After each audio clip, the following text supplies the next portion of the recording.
So here's my Ducati V4R that we've decided not to sell. I just thought somebody asked to a bit about the exhaust. It's a custom exhaust, and I thought I'd just do a quick video of some of the modifications I've done to my V4R and whether they're worth it or not. So we'll start at the front because that's where we're standing.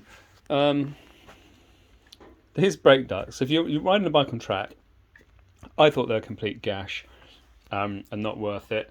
But I did a session with them. Then I changed my wheel and I thought, I'm not going to bother putting them back on. And I could feel the difference in the next session when I put the wheel back in and the braking. It's not night. It's not night and day. It's not like your brakes don't work and then suddenly they do work. It was just felt a bit more confidence inspiring. Presumably the brakes just aren't getting quite as hot, and it just gave a bit of a better feel at the lever. So no need to run out and get some, I'd say, but if you're doing tracking and a bit of racing, yeah, worth it, I think. Brake pads, I have gone for the SBS DSG pads. You can tell they're expensive because they come in a bloody box like this, don't they? That's just DS1. I can't remember if I got the DS1 or the DS2 pad in there, but they're really good. They're not like, put them on, wow, they're crazy.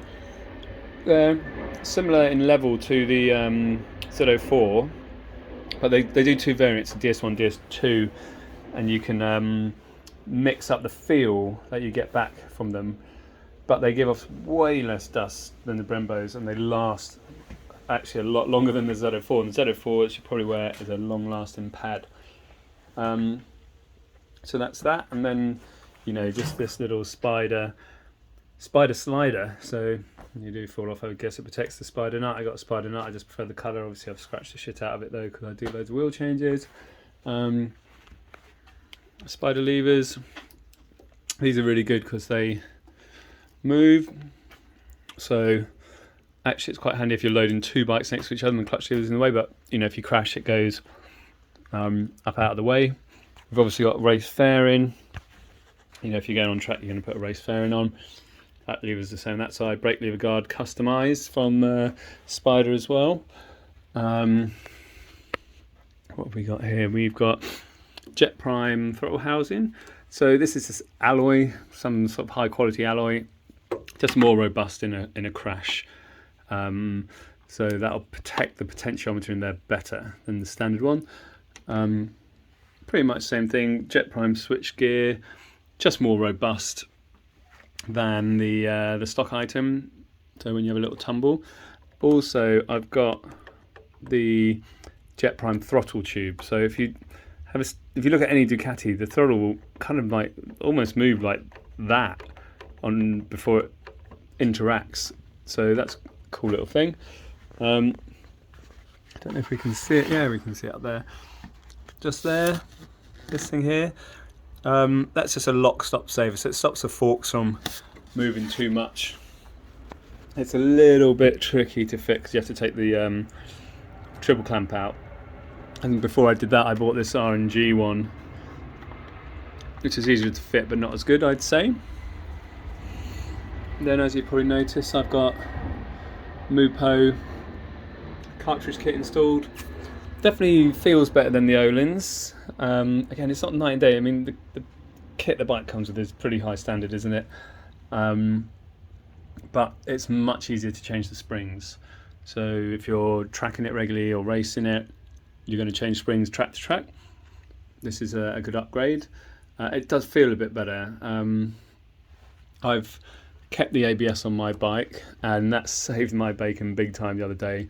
But the feel I got through the front end, as I thought, I got into a corner way too hot, and I'm cranked over, and I'm on the brakes trying to get it around, trying to stay on the track, and I could just feel the front was really close, and then I just got this really, just a gentle sort of release on the brake lever, which was the ABS, but it didn't like stand the bike up or do anything to the bike. The bike held the line, and we got round, so that was phenomenal. I would definitely keep ABS on this bike if you want to track it, or just it's a good ABS system. I've got a little GoPro mount here which I bought somewhere online.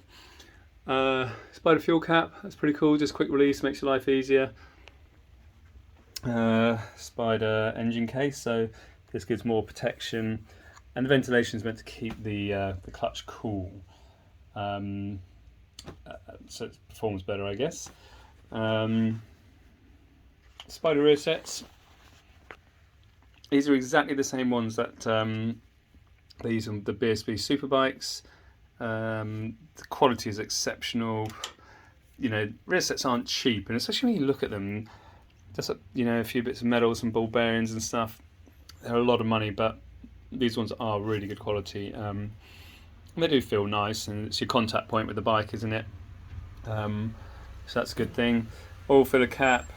I've just got the is that Spider? Yeah, that's Spider again.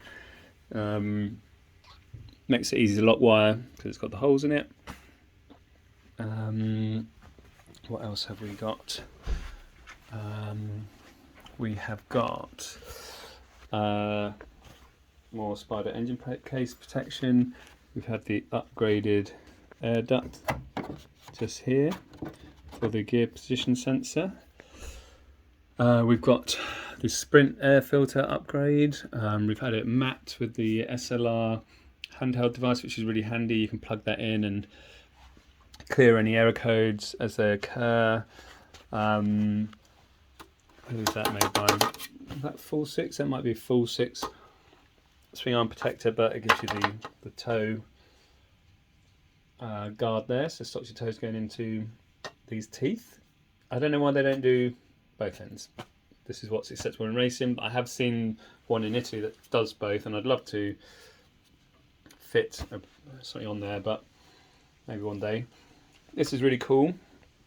This is the Sitter quick change sprocket system.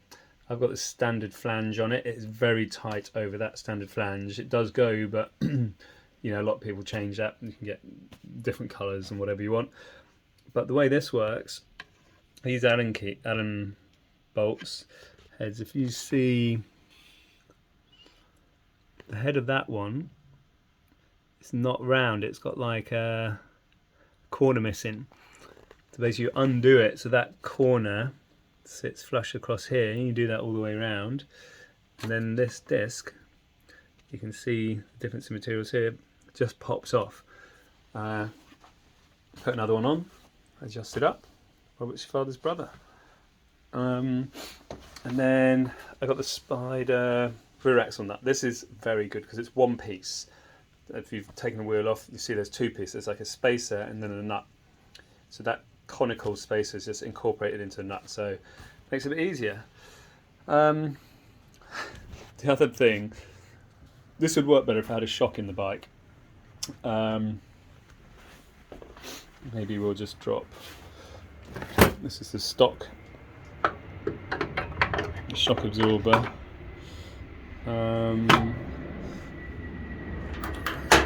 We'll just probably edit this bit out.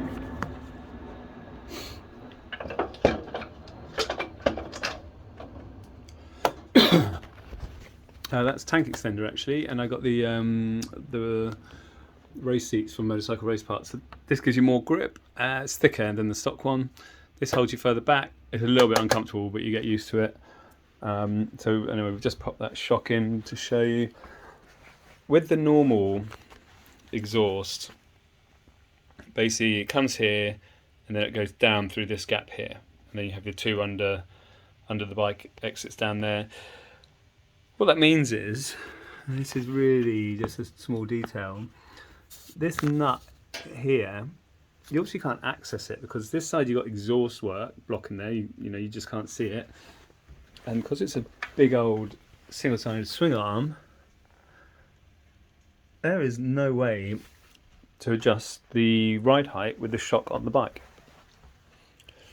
So this is my solution, and I've got a couple of little spanners which I cut down so they can actually fit in this area.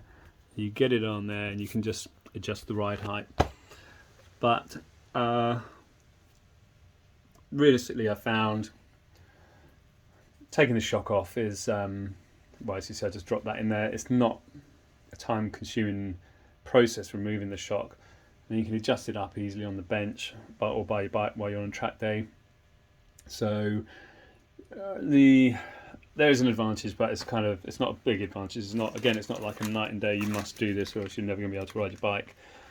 And then the other reason I did it is if you look at any V4 MotoGP bike, they have one exhaust out the back like this and one underneath. And I figured if there's every team with the V4 is doing the same exhaust layout and they can do anything they like, presumably it is a little bit better. But I'm actually going to change this exhaust over the winter and fit a Spark exhaust, which will come down here and have a single exit pipe here. And the reason I'm going for that is kind of the reason why this has got this exhaust on it at the moment is just noise restrictions. Everyone hates noise restrictions on track, but they are what they are, and unless your bike can pass them, you aren't going to ride your bike. So it's you have to comply. So I mean, last time I was on track, where was I? Alton Park, and that's on my half baffles. That takes a couple of decibels off, knocks the power down a little bit. This Spark exhaust should have one exit exhaust, single exit exhaust here, so lighter. These are surprisingly weighty with the sound deadening in them, and it'll be easy to swap between exhausts because it'll be kind of like just an all side exit exhaust, but you just whip it off, put on another one, and you'd only have one of them where there's two. So I think if you're looking just from a performance point of view, something like that is a good way to go. Obviously, if you just ride on the road, you don't care about how loud it is. You just go for whatever you like the look of, don't you? And that's it. That's my bike.